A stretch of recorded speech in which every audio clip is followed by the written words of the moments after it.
Hey everybody, welcome to Talk, Teach, Play. This is Aaron Locks. I'm the CEO and founder of the National Academy of Athletics and the host for today's chat with my good friend, Alan Finnie. Alan, how are we doing? Doing great. How are you doing?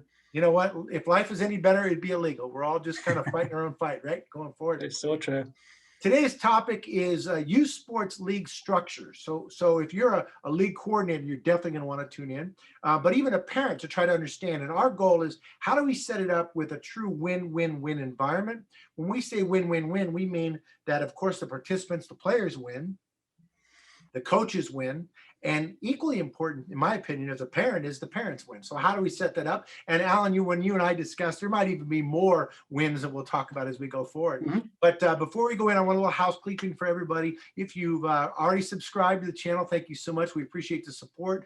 By the way, keep sending your questions in, man. It's great. It stirs on such great dialogue and even leads us to conversations like this today. And then the last thing is, if you haven't subscribed, man, click on the button, subscribe to the channel, and let's get this thing rolling.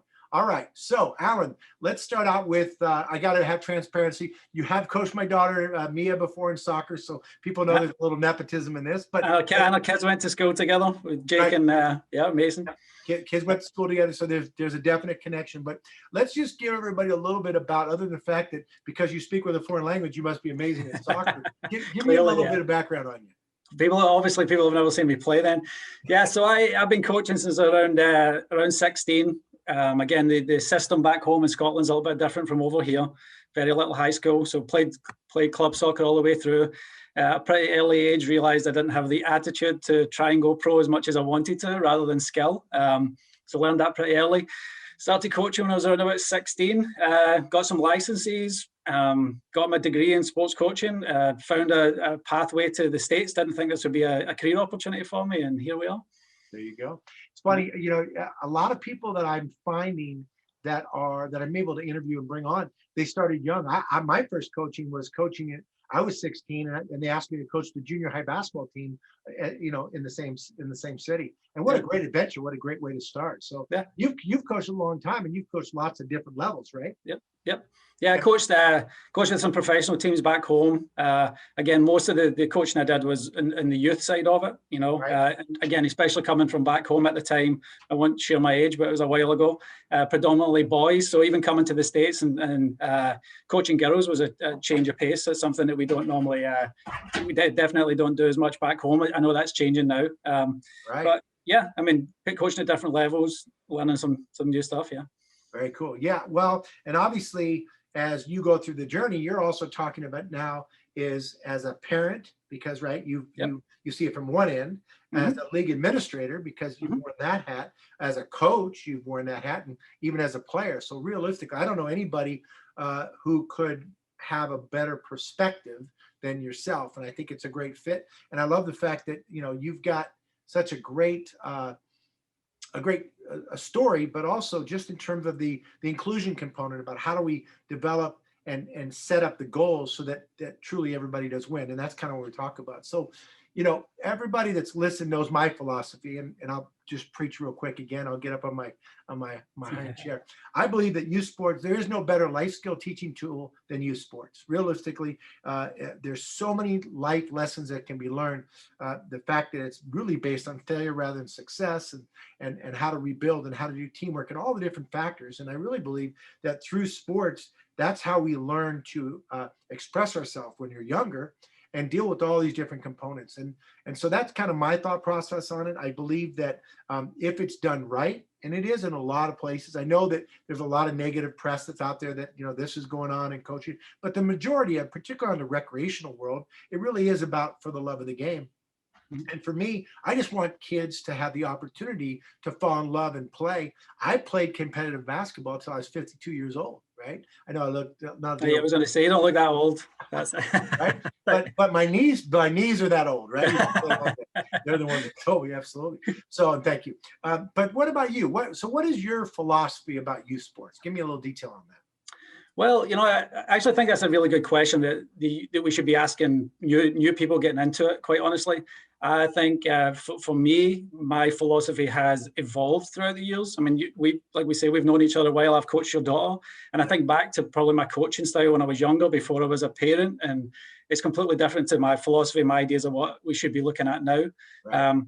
My philosophy, I've always had like an attack philosophy. And when we created a new club as Sonoma County Premier up in Windsor, this was the philosophy that we brought into it.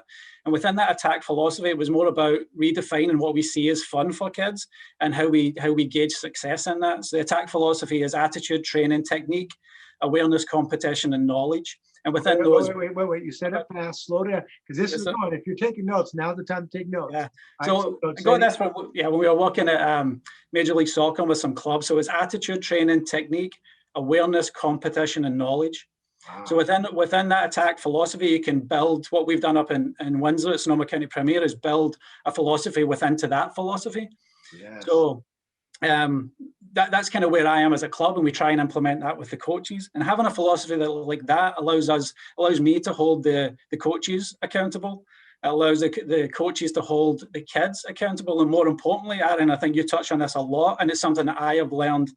I hold my hands up. Like, I have had many a fight with a parent, and many a keep parents at arm's length. And what we did when we created this club was completely flip that on its head. So within the club, we have all these core competencies that we call them with the kids. So each kid at each age group has targets, and we work on this with the coaches. Like, what does a U9 soccer player look like playing for Sonoma County Premier? And we build that into the philosophy.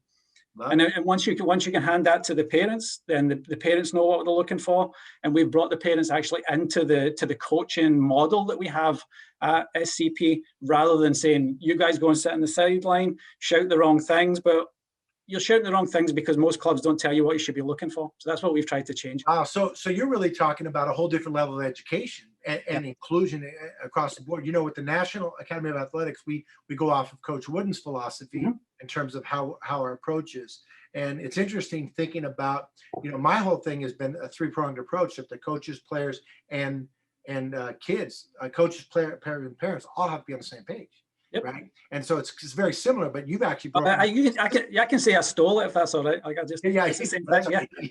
Yeah. Fair enough, because I stole the best too. That's how the best flattery you can get. Yeah. No, that's exactly right. So, but again, if you're a coach, if you're a parent, if you're running a league, this is the stuff, man. Because if you build a foundation that's really based on mutual respect and common goals. I used to referee college basketball and high school basketball, and that's a whole other issue. But I remember, if I would reference the coach's box and let people know, hey, here's your coach's box, use it, don't abuse it, we'll be fine. Then there was a place, then we could have a good quality conversation. If we never did it, then you had to come back and you're being the bad guy and you're telling them what to do, right? So I love the fact that you're in advance. You're basically saying, if you want your child to play for us, here's the philosophy, here's how we go about it, right? And then you break it down. That's awesome. So that's basically when we built that club, Aaron. Quite honestly, what I did was take a step back. And basically said, in all my years coaching in Northern California since like 2006, 2007, coaching for a couple of clubs in the area and seeing the landscape changing in soccer, like, how do we change this to be who we want to be? Like, I think as a club, you have to find out where you are in the pecking order. And what we decided was we're going to be the best place to come and develop kids. As simple as that. And if we want to do that, we have to look at all the things that we don't like about the game, the things we don't like about coaching styles, and the things we don't like about parent involvement. And so what we did, like you said, is we brought everyone in and said, let's make everyone part of it. So we'll put scrimmages together with the kids and we'll bring the parents in to listen to the halftime team talk. Parents get access to all the paperwork of what we're going to be teaching the kids. So that if we want the parents to be accountable and be involved in their own players' development, and they have more impact a lot of times than we do, let's give them the tools to be, hey, if you're going to go play in the backyard, like, this is what we want you to talk to them about. Don't use your toe. Like, this is the part of your foot we want to use. So bringing them into the whole education process as well. The philosophy of transparency and the philosophy of what we call like-minded at the National Academy of Athletics. We talk a lot about being like-minded. So that way, like you said, when nothing more frustrating than you're coaching the team and you're saying, let's pass the ball and move. And I'm going, dribble fast, get there. It's like, no, that's not working, So while the parent isn't necessarily a bad parent, right? We have to find a way to get us like-minded on the same page. However, I feel like sometimes it feels punitive, right? I feel it's reactionary and punitive, and I really like the way your approach is setting up. So it's really, instead of putting them in the penalty box, you're saying, hey, come on, be a part of the solution. Let's work together. And I got to imagine that's really setting you guys up for a lot of more success. So let me ask you this: what is the biggest challenge then that you're finding using this formula? Is it like, what is the I can see the benefits, but what's the challenge to be able to do that? Well, I think you touched on it a little bit there, like-mindedness. So what we've tried to do is, you'll hear multiple clubs across the country and around the world talking about curriculum, and we've not tried to build that curriculum, because what I really want to do is have the coaches still be able to put their own individual identity on it. So what we've tried to do is say, like, these are the things, these are the milestones, the core competencies that we want the kids to be able to do at these age groups. And then I want you to find how you fit into this philosophy with your own coaching style. We don't want robotic coaches. Bringing your own coaching personality to it is really important, I think, for the kids. So I think one of the challenges has been a couple of things. It's a really different mindset for parents and for coaches. Yeah. I'm not sure, and I don't know how many clubs around Northern California are dealing with it this way. Because again, I think we're absolutely honest with who we are and what we want to be. So we can show this to parents and have them buy into the philosophy. We do AGMs where they come and ask us questions. We present this. And if this isn't the club for you, we're okay with it. Like, we believe in who we are, and we believe this is where we are in the pecking order, and we're fine with that. Love it. So when we run our leagues through the National Academy of Athletics, whether it's football or basketball or whatnot, we basically have our practice plans that are worked with the coaches. Yep. And what will happen is, so if you and I were coaching together, when the parents come up, then you would take the kids out to the field and warm them up. Mm-hmm. And I would stand there with the parents and say, okay, hey, here's what we're working on today. Here's the points of emphasis. You guys got any questions? Great, we'll see you in an hour or whatever it is. I mean, just think about how, as a parent, man, I'm comfortable now. Now I don't have to stress over, my God, what's happened with my child. I can feel comfortable knowing that and I know I have a voice to say, hey, coach, I don't agree. Great, let's have the conversation, instead of just shoving it down until it explodes all over them, right? And again, we all know the ride home is one of the most uncomfortable things for our kids. If your parent's been watching for 50 minutes and doesn't think you've been trying hard enough, so that basically allows the parents to have a conversation about some of these core competencies that they know they're looking for. How did it go? Did you guys practice shielding the ball tonight? They can actually have educated conversations rather than just basing it off trying hard, which is non-tangible, Right. Or why'd you make that mistake and things like that instead. Yeah, because the one thing, and we can talk about ride home a lot, but for me, I was a little bit nuts. But for my kids, what I would do is whoever finished, so they were 2 years apart. So if whichever finished first, we're done with the game, we're going to the next place. So let's say Mia got done with the soccer. She got to choose if she wanted to sit in the front seat or the back seat, right? Yep. So Mason, when he would always, if he didn't think he played well, he'd want to sit in the back seat and kind of process. Mia, she'd always want to sit in the front seat because she was a younger sister, and she kind of sister something running on, right? And then the second is that they got to choose what radio station, right? Mm-hmm. So she wanted country music, fine, whatever. Mason wanted rap, whatever, just to give them a little power back, right? Yep. And then the third thing, which I thought was pretty cool, is they got to choose if we're going to Sizzler or we're going to Applebee's, we're going to get, just to give them the power back. And we never talked about it at all. But here's the cool part.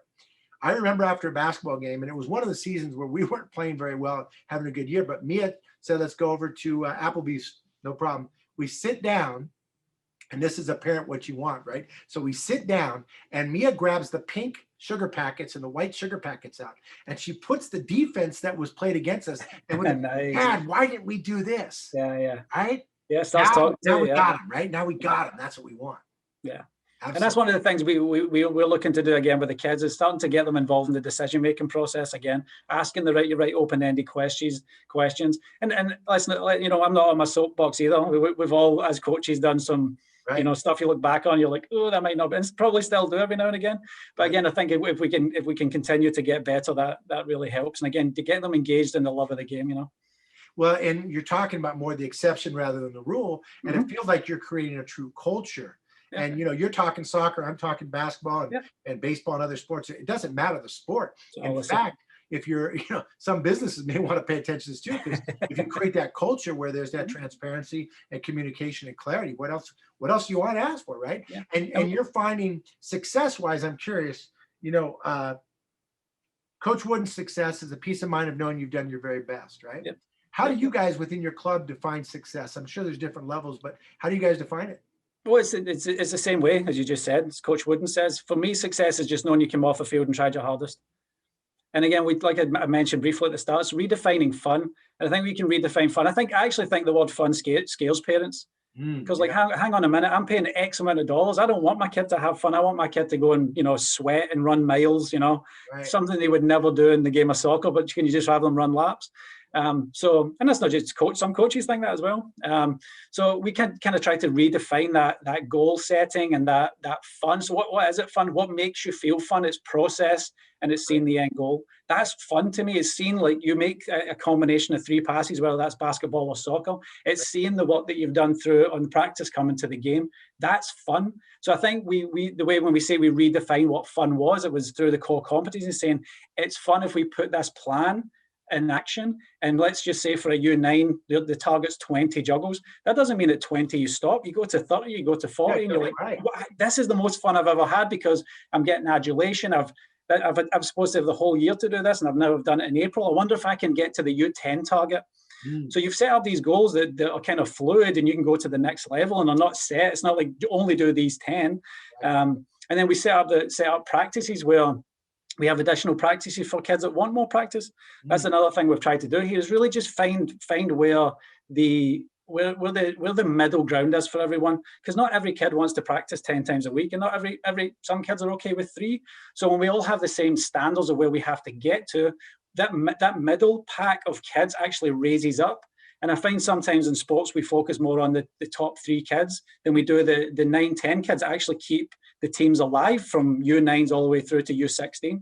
So if we focus on those top kids are going to go and find where they want. I want this middle group to find where they are, play multiple sports, go play high school soccer, try and play basketball in the spring, and just love being active. And then hopefully, we get them back at our club in 10, 15 years as the coaches, because they've had such a good experience, Yeah. It sounds esoterical or kind of like, euphoria. Oh, this is wonderful. But the thing is, you're doing it, and I see it through the National Academy of Athletics because I have kids. I love when I have kids come back and want to coach for us. Now, I've been doing this so long. I have kids that have actually played and then coached, and then their kids now have not just playing, but they're coming back to coaching for me. So again, how old we are. That's probably the best feeling as a coach, right? Like I had when I coached at one of the clubs, and they coached them up to U13, and then they were U19. They asked me to come back and coach for them. We went to a beach tournament down in Santa Cruz.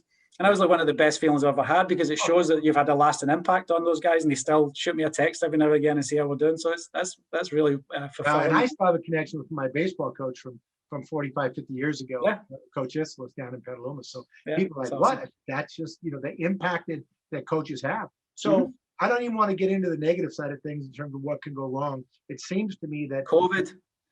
Yeah, well, that's a whole other issue. Right? But so we're coming back out, right? Okay, so if I'm a league or I'm a coordinator, league manager, president of a little league, where do I even start? How do I build? I got to imagine you got to build the philosophy first, and then you got to have the transparent communication. So how does that transition work? And what suggestions do you have? Let's say it's a little league baseball president or someone who's running an AAU basketball travel. Where do they start? How do they go? So basically what I did is, you're right, we started with the kind of philosophy and also just kind of deciding who do we want to be. I think is really, really important. So we are not a club. We're a club that can get your kid to college if they want to go to college. Okay. But we're not a club that's going to travel around the country trying to do that. We're not going to increase expenses. And again, we're not going to be someone we're not going to be. We're not going to try to be. There are other clubs in the area that do that for you if that's what you want to. If that's the pond you want to swim in. We know exactly where we are. So I think understanding who you are and knowing who you want to compete with and how you're going to compete, because obviously competitiveness is important for coaches, for players, and for parents. And then building that philosophy, like I think you've touched on a couple of times, is be transparent. Like one of the best things I've ever done, Aaron, honestly, was just look in the mirror at myself and say, like, what is all the things that you've not enjoyed about being a parent, about being a coach? And honestly, it's really simple. It's being on the sideline. Yes. And that's because I'm frustrated because I don't know what it is I'm supposed to do. And also as a coach, watching someone else coach my daughter or my son in the same sport, you're like, hang on a minute. And all I would want is a couple of minutes with that coach or with that president to say, like, what is it we're trying to do here? And instead of me having to ask that and then being like, oh, he's coming to ask this guy again, just embrace everyone. Again, if you want everyone to be successful, I can't, if I'd brought this up to you 10 years ago, you'd have laughed at me when you think about my coaching style and what I was like. But everyone evolves, and it's okay to change and say, like, you know what, I don't want this club to be like this anymore. So from a starting point, it's just work out where you are in the pecking order and where you want to be, build that philosophy, and decide from there where you want to go and who you are. I think as a leader of youth sports, right, you're a caretaker of the game. Mm-hmm. And I'm reminded when I ran basketball camps for Magic Johnson, right? Yeah. And his first meeting was always, we're here to win kids. Mm-hmm. That's it. That's the message. So we have to figure out, do we want to go play in the World Series of Little League? Do we want to go play? Yeah, sure. We all want those experiences. Yep. But ultimately, the masses of the kids that are going to play, it's our job to caretake, to create an environment, right, for them to have success, equally for them to fail and learn to grow through their failure. And what you said is fun. So here's an interesting one for you.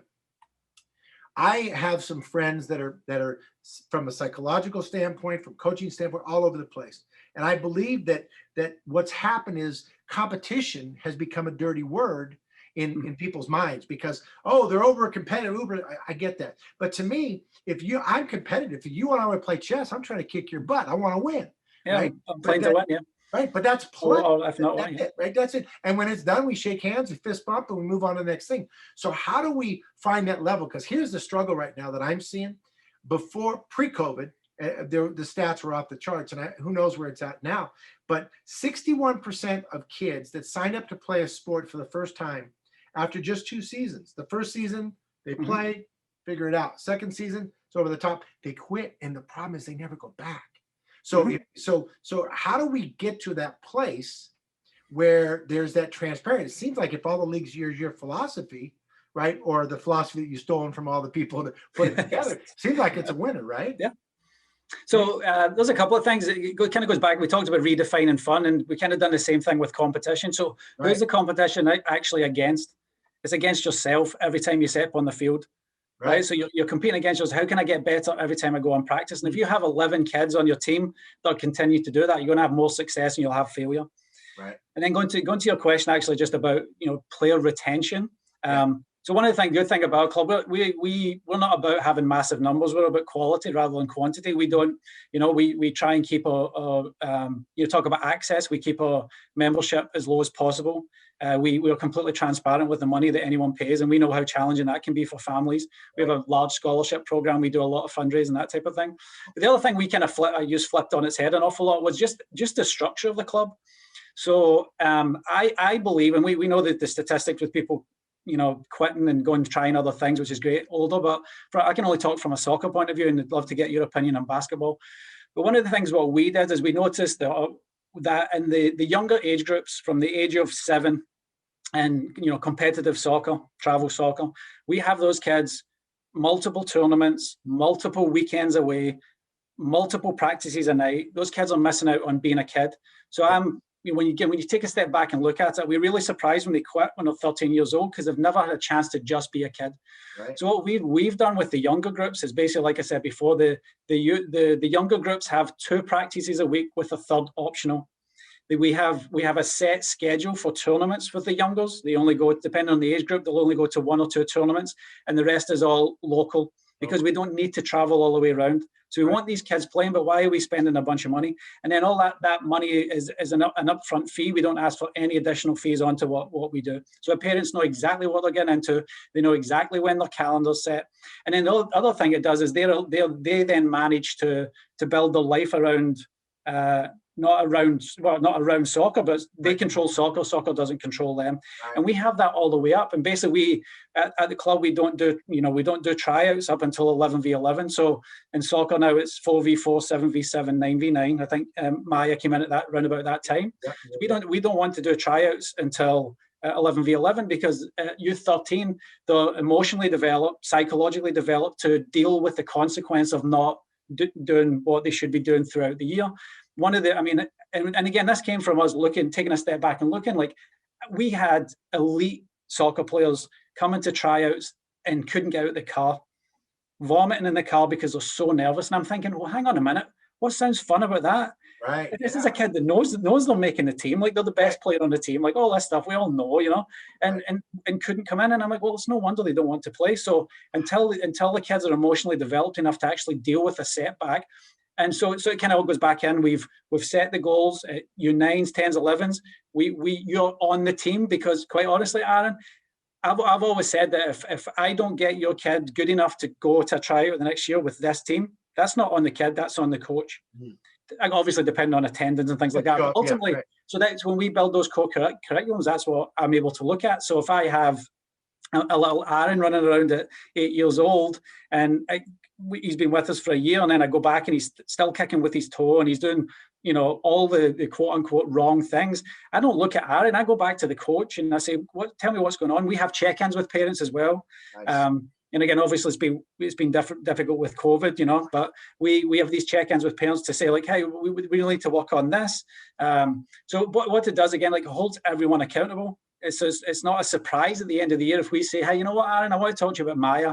I don't think soccer's for her. You guys missed 6 months of the season. You know, rec soccer's probably a little bit better for her. And then you can have these honest conversations. It's not a shock when you show up. You know, I've been watching you play for 1 year, and then I watch you for a 1 hour try, and it's like, you're not good enough. Like, wait, I thought you were my friend. Like, I listened to you, you know, like, what happened? So we try to take this lack of, we try to give them security, yes. I guess is a good way of putting it. Up to the age of 13, then it becomes competitive, because that's when you're getting ready to the next stage. So all our age groups are based on stages: a development academy, a pre-high school, and a high school. And it just kind of grows like that. And within each level, the demands increase with their core competencies and build on one another. It seems, I mean, you know, I know because we run basketball leagues and some flag football leagues and baseball and different leagues. It seems, because that's really, I mean, obviously our philosophies are very much in line. Mm-hmm. We like how you've broken it down. I would imagine, even if I'm president of a little league and I've got 4 teams, you know, how we break them out and how we play and our goals, you know. But here's a struggle that I find a little bit. And we get them sometimes. You know, we have to be willing to say, yes, that might be the best athlete and the best kid, but they're not having a great experience, and the parents aren't making a great experience. So we have to be willing to say, we're going to let it go. Yep. because of the good of the community that mm-hmm. we're creating, right? We have to be willing to do that. So how do you suggest the league balance those coordination? I'll give you a little bit from our end, from mm-hmm. fun, from development, and from being competitive, right? I think for me, what you said, which is perfect, which is the lower levels, realistically, it's got to be about fun, because if they don't love doing it, if they're not developing a passion for it, they're not going to want to do it. Here's the sad part. I know of some very good players that played local in high school that have played year-round, 5 years in a row, this and that. And then they got a college scholarship. You know what they said? Nah, I'll pass. Nah, done. Yep. Not interested. And I think, man, what happened? Well, what happened is they were told this is all they could do, and they never got a chance to play, to be a kid, to experience life, right? Yep. And then the other extreme is that the parents, because sometimes we get uber focused on where we're going rather than enjoying the journey, enjoying the ride. Mm-hmm. You know what? I remember driving to wherever you took us for tournaments with Mia and everybody with the family in the chairs, and just watching them compete and play. And you know, sometimes we lost, sometimes we won. But you know what? There weren't a lot of tears. You know what I mean? It wasn't like this dramatic thing. It was like, okay, hey, this is what we learned from this. This is where we go, and we move forward from there. But I know that there are some challenges, particularly at the lower levels. So again, how does a league, and again, I think transparency is one. Mm-hmm. I know what we do through the National Academy of Athletics, but for you, just give us some pointers, because if you're a league person, man, this is tune in, or especially a coach, between development, between winning, and between fun. How do you find that balance? Is there a recipe that you found that has worked best, besides just obviously being transparent about it? Well, again, I think, a lot of it's to do with the obviously we have the philosophy with the kids, like we've talked about. I mean, trying to mesh them together. To be honest, I put a lot of trust in the excellent coaches we have to do that. I think one of the things I kind of thought I did a good job of when I was, on the field 5 nights a week was kind of getting a feel for the team and what they kind of needed at that point. And even though you've got a game plan for a couple of weeks, or depending on how you build your training plan, all different ways of doing that. I've been able to kind of take a step back and just be like, you know what, kids, we need a fun night tonight. Let's just go and score goals and just mess around, kind of thing. Yeah. And finding that balance. So you put that a lot on the coaches. Again, I think we talk about it as adults, this kind of work-life balance thing. And again, playing sports shouldn't be seen as work. And again, I think going back to we talked about, it should be fun to come to soccer or basketball or any other sport. It should be something you get excited about doing. And again, that's why we haven't tried to load on the practices for the young kids, because again, I want them to be able to go and be a kid somewhere else, especially in the summer, right? You want to go swimming and go to the lake and all that stuff. And there's nothing worse when kid shows up, it's hail wet, sunburn, and like, oh, my parents dragged me from the lake. And I was like, well, you could have just taken the night off. It's all right. Again, we know what the goals are, so we're okay.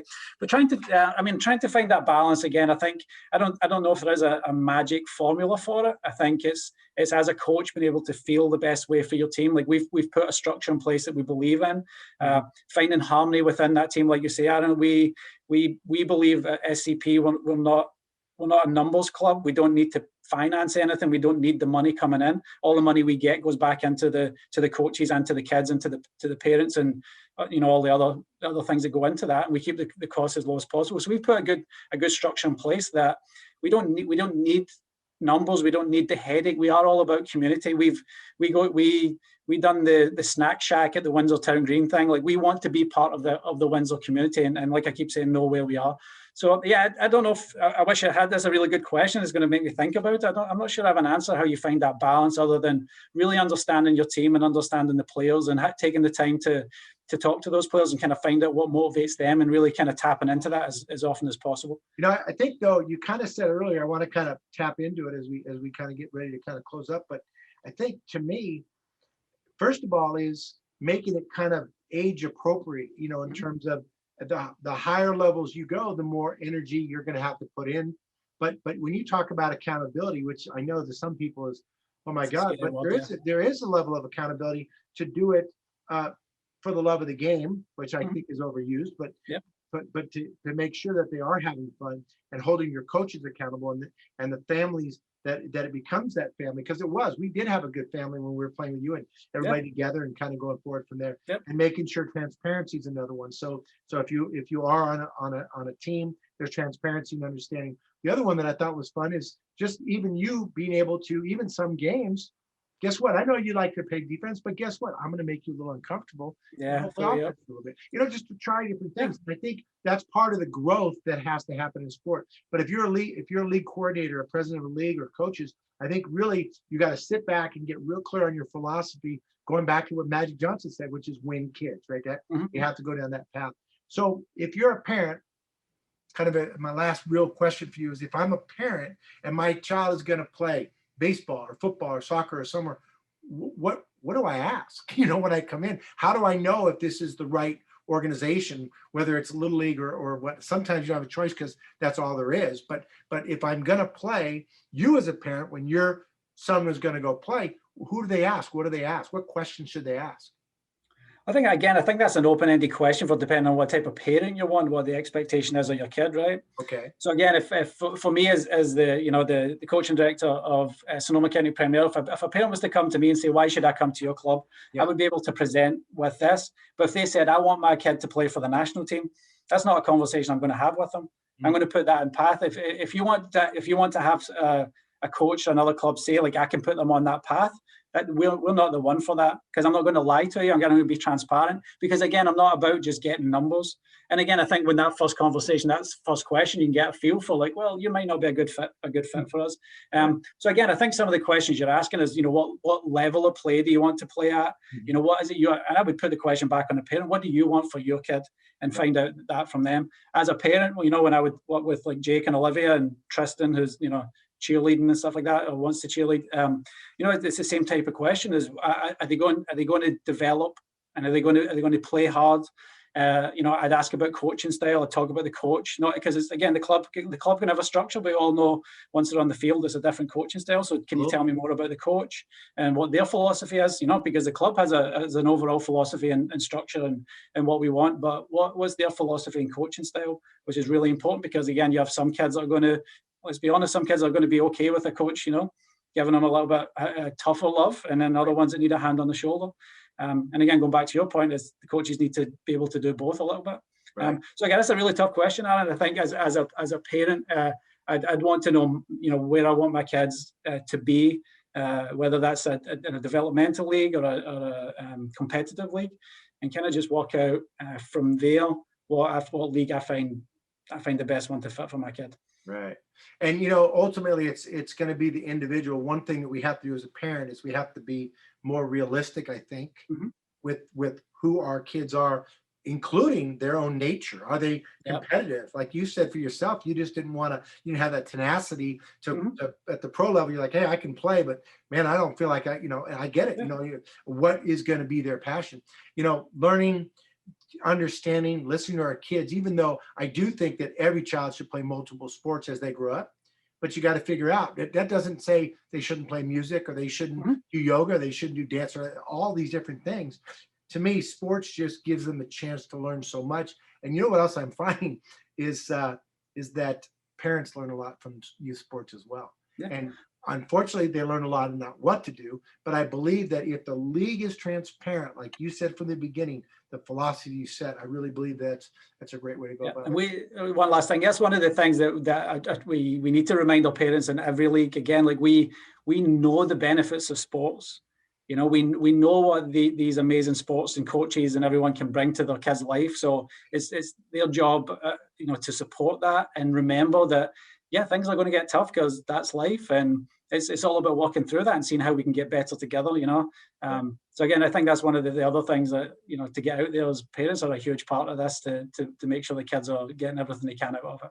Right, and the fact that we can't just let our kids go play down the street anymore like we could when we were kids. We're going to have to select organizations. So my recommendation is to find an organization that has a philosophy like Alan's talking about here, like we've been discussing for the last little bit. All right, so let's wrap up. How in the world, if someone wants to learn more about what you got going on, and I know you're willing to help folks because you're that kind of guy. So how do they reach out to you, or how do they follow you, or what do they do? Well, they can get on the SC Premier Soccer.com.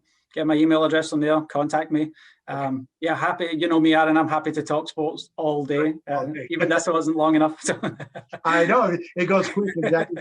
Well, I'll tell you also what I'll do is if you need to reach out to me, I can get you connected as well. I think it's important. If you want to reach out to the National Academy of Athletics, go to our website, nationalacademyofathletics.com. Keep the emails coming in. Absolutely. Follow us on Twitter, follow us on Instagram, communicate. And if you're on Clubhouse, find us. We actually have some really cool conversations on Clubhouse that are really, really going good today. In fact, we've got another one coming up, which is youth sports and athletics, which is going to be a good one. And we also have stuff that we're talking about, courageous, confident kids, which again, that's right up our alley as we dig in. So, you said it earlier and we've said it before. I appreciate your time. I'll make sure we follow up. We'll see you guys down the road. Make sure that if you haven't subscribed, click that button, put your name in there, send us the question. And we remind everybody through Talk, Teach, Play to always play hard and have fun. Appreciate everybody's time and your interest, and we'll be in touch. See you next time. Thanks, everybody.